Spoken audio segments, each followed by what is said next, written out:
बताइए आपका क्या नाम है और कहाँ से आई? सर हम मऊगन से आए हैं, वार्ड क्रमांक 2 से आई हूँ। मऊगन जिला लगता है सर। मैं आज रीवा आई हूँ, आईजी कार्यालय आई हूँ। मैं अपनी समस्या ये लेके आई हूँ सर।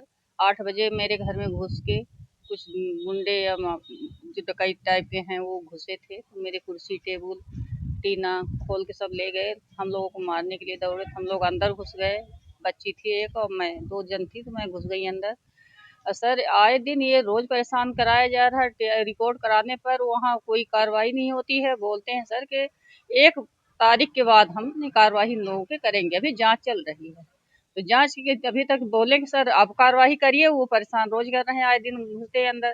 तो बोले कि अब हम न कर पाएंगे, ज्यादा करेंगे आप तो हम आपके खिलाफ भी रिकॉर्ड कर सकते हैं। आपके वो रिकॉर्ड करने आएंगे तो हम झूठा आरोप लगा सकते हैं। पर विवाद सर मेरी जमीन है, जो जिसमें सीमो साहब मेरे पट्टे की भूमि में मोरम डला रहे थे, तो हमने मना किए कि मोरम सर मेरे जमीन में मोरम मत डलाइए, हम नहीं डलाने देंगे। तो फिर जवासी पटेल सीमो साहब ने मोरम डलाए। तो हमने मना उनको कर दिए कि भाई मोरम नहीं डलाने देंगे। इसी के कारण सर ये सारी विवाद करा रहे हैं। अर्जुन पटेल ने मेरी जो 1 एकड़ की जमीन थी दूसरे के नाम में थी, तो उसका न्यायालय विचाराधीन था, तो उसका अपने नाम करा लिए। अर्जुन पटेल विधायक के नाती हैं जो, अपने नाम करा लिए। वही कुल मिला के सभी फोन थाना में करते रहते हैं, अब कोई कार्रवाई होने देती। मैं बहुत हर न्यायालय हर कार्यालय में जा रही हूँ, मैं थक चुकी हूँ, मैं कोई भी सुनाई नहीं हो रहा है। ये विधायक के नाती हैं, वो कुछ नहीं, वो प्रदीप पटेल हैं, उनके नाती हैं ये। वो विधायक मऊगंज के हैं।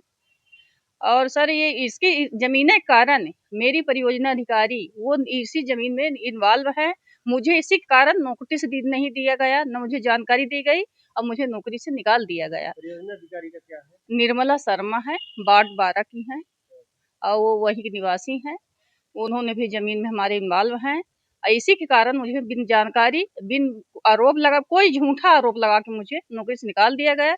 मैं जब कलेक्टर साहब के पास पहुंची, मैं स्टे लाई साहब के यहाँ से, तो उन्होंने बोली ऐसे कागज के मैं मान नहीं करती हूँ, जहाँ जाना हो वहाँ आप जाइए। हमने सर वो मऊगंज में कलेक्टर के यहाँ किए, SDM के यहाँ भी किए, फिर कहीं भी तो नहीं सुन रहे सर। हाँ, वहाँ भी गए। पुलिस अधीक्षक बोले थे कार्रवाई करने के लिए, बोले थे थाने में। उन्होंने बोले 1 तारीख के बाद हम कार्रवाई करेंगे। आप फोन लगा के कह रहे हैं कि आपने जो हम एक कार्रवाई करने के लिए बोले थे, पर आप हम न कर पाएंगे। हम कहे सर क्यों? TI साहब मऊगंज के बोल रहे हैं कि हम कार्रवाई न करेंगे। हम कहें सर क्यों ऐसा कर रहे हैं? तो कहें कि वो भी पक्ष अगर आपके खिलाफ रिपोर्ट करने आएगा तो फिर हम भी उनके खिलाफ मुकदमा दर्ज करेंगे, तो फिर आप नहीं कहिएगा। अब मैं कार्रवाई इसके खिलाफ मैं नहीं कर सकती। आपके घर भी आए थे वो लोग? वो हाँ, घर आए थे सर। वो 8 बजे का टाइम था शाम के। CCTV में वो निकाल के कैमरा फोड़ के ले ही गए घर, अपने उठा ले गए। कुर्सी रखी थी, तो कुर्सी 3-4 कुर्सी थी, वो ले गए। टीना गाय बंधती थी, सेट लगा था गाय का, वो करने की सब वीडियो है। हाँ, वीडियो भी है। और क्योंकि कैमरा जब तोड़ दिए तो दूसरे कैमरे में इनकी पूरी फोटो आ गई है, और अंधेरा था, लाइट गोल हो गई थी। लाइट गोल होने पर हमने मोबाइल से अंधेरे में आवाज उनकी मारपीट पत्थर चलाने की आवाज आ रही है सर, उसको हमने रिकॉर्डिंग की है। अब सर हम कहाँ जाएं, हम बताइए। दर दर भटक रहे हैं, कहीं भी न्याय नहीं मिल रहा। तो क्या सर गरीबों को न जीने नहीं देंगे ये लोग क्या?